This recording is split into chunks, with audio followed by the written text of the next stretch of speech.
Lena didn't notice it at first. Love doesn't disappear in a single dramatic moment. It doesn't slam the door. It doesn't announce that it's leaving. It fades, quietly, in smaller replies, in shorter calls, in the way someone stops asking how your day really was and starts asking just to be polite. Adrian used to look at her like she was the only person in the room. Even in silence, she felt seen, but slowly that look changed. Now his eyes were always somewhere else, on his phone, on the television, on the clock, anywhere but her. Nothing explosive happened.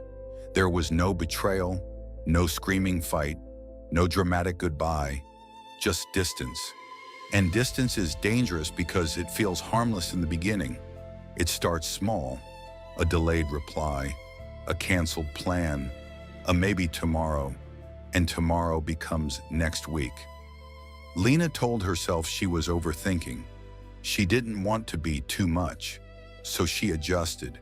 She became softer, more understanding, less emotional, less expressive. She started shrinking parts of herself to make the relationship easier to carry. But love doesn't survive on one person shrinking. It survives on two people choosing each other, repeatedly. And that's the part most people misunderstand. Love is not just a feeling. Feelings are unstable. They rise and fall like weather. Love is attention. It is effort. It is the decision to stay present, even when things feel ordinary. When someone slowly stops choosing you, you can feel it, even if they never say it. Conversations become practical. Touch becomes rare. Laughter becomes forced. You start missing someone who is still right next to you. And that confusion is painful, because how do you grieve something that hasn't officially ended? Lena kept trying. She planned date nights. She initiated conversations.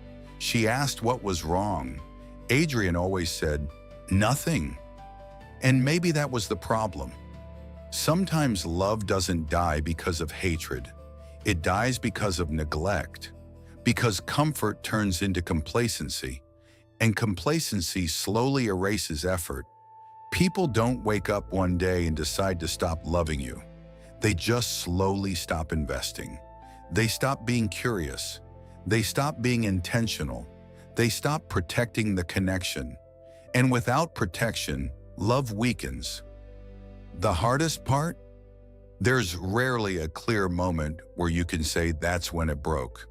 It breaks quietly. In the silence after you say, "I love you," and it sounds routine instead of real. In the nights you turn your back to each other. In the absence of small reassurances. Eventually, Lena realized something painful. She wasn't asking for too much. She was asking the wrong person. You cannot convince someone to value you. You cannot force someone to maintain what they have decided to neglect. And chasing someone who is emotionally leaving only makes you feel more alone. Real love does not need constant convincing. It does not make you question your worth. It does not make you beg for basic effort. The right person doesn't slowly disappear. They communicate. They fight for clarity. They protect the connection. And if someone slowly stops loving you, let them reveal that. Because love that fades quietly was never strong enough to stay loudly.